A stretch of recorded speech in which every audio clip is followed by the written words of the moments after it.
अगर घर में लक्ष्मी नहीं टिकता तो बस एक उपाय कर लो। प्रेमानंद महाराज जी बताते। लक्ष्मी के पीछे मत भगो, प्रभु के भजन में लग जाओ। लक्ष्मी मां है, वो तुम्हारी सेवा करने लगेंगे। प्रायः सब लक्ष्मी पति बनना चाहते हैं। ध्यान से देखो, लक्ष्मी के स्वामी धनाभिमानी कभी नहीं बन सकते। लक्ष्मी जी ने किसी का वर्ण ही नहीं किया। जब समुद्र से प्रकट हुई तो सब विराजमान थे। लक्ष्मी जी ने उनका वर्ण किया जो लक्ष्मी जी की तरफ देख भी नहीं रहे थे, श्री भगवान का। लक्ष्मी मां है, जगत माता है। मूढ़ता इसीलिए कहा है, कुत्र विमूढ़या सिरे, ए विमूढ़, मूढ़ता छोड़।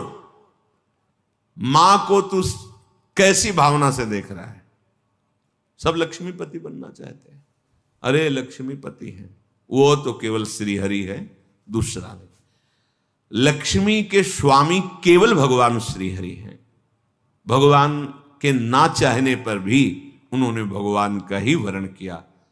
आप दासत्व स्वीकार करके प्रभु का जब भजन करेंगे तो लक्ष्मी मां है, आप उनके पुत्र हैं। वो भरपूर आपको जो कुछ चाहिए वो सब दे देंगे। बात मानो, समझो।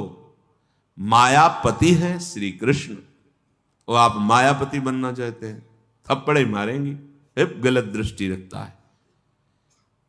हम सब आकांक्षा करते हैं कि लक्ष्मीपति बने। देखो अंदर से देखो, किसी कोई भाव आता है कि लक्ष्मी तो प्रभु की प्रिया है, प्रभु की प्रिय है, पत्नी है।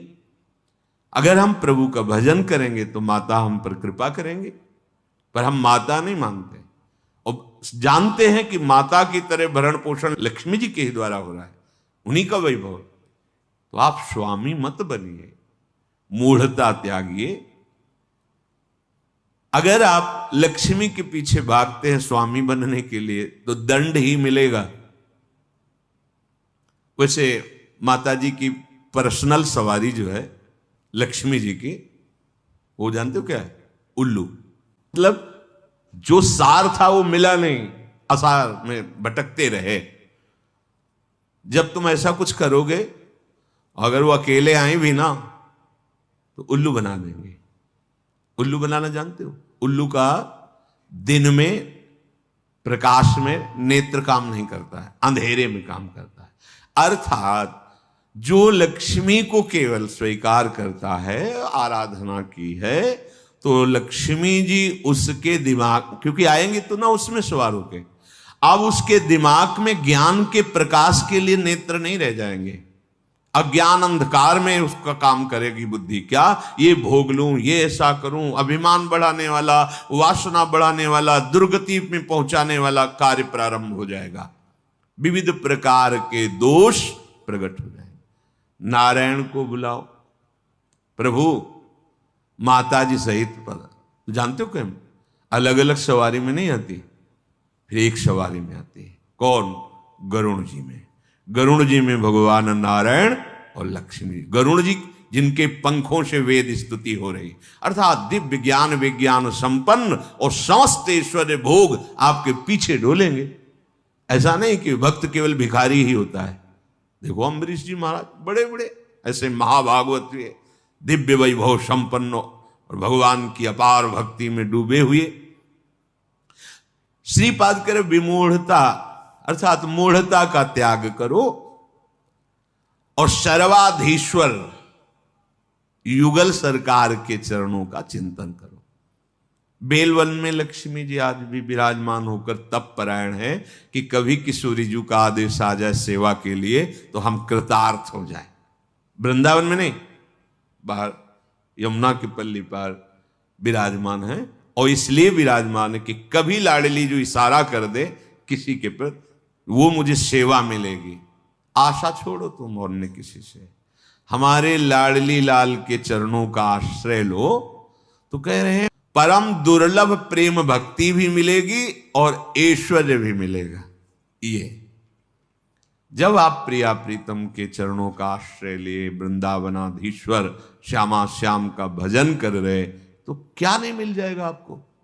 बड़े सद्गुण हैं, पर भगवत चरणारविंद की शरणागति नहीं, भजन नहीं, क्या होगा इससे।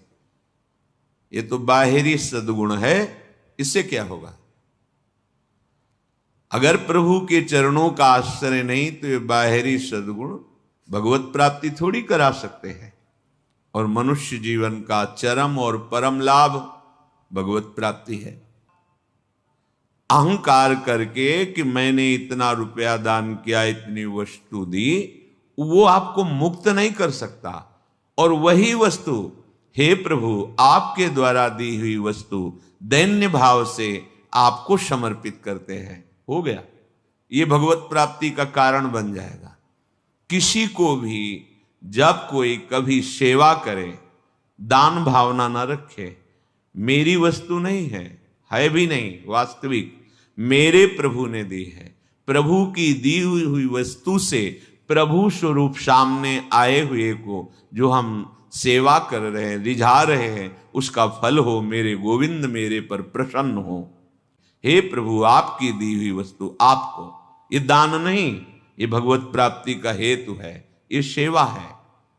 किम दानम, बहुत दानाभिमान है, दान करते हो, एक की जगह लाख दे देगा मेरा मालिक महालक्ष्मीपति है, महाऐश्वर्यवान है, महान विभूतियां उनके चरणों की आराधना करती रहती हैं।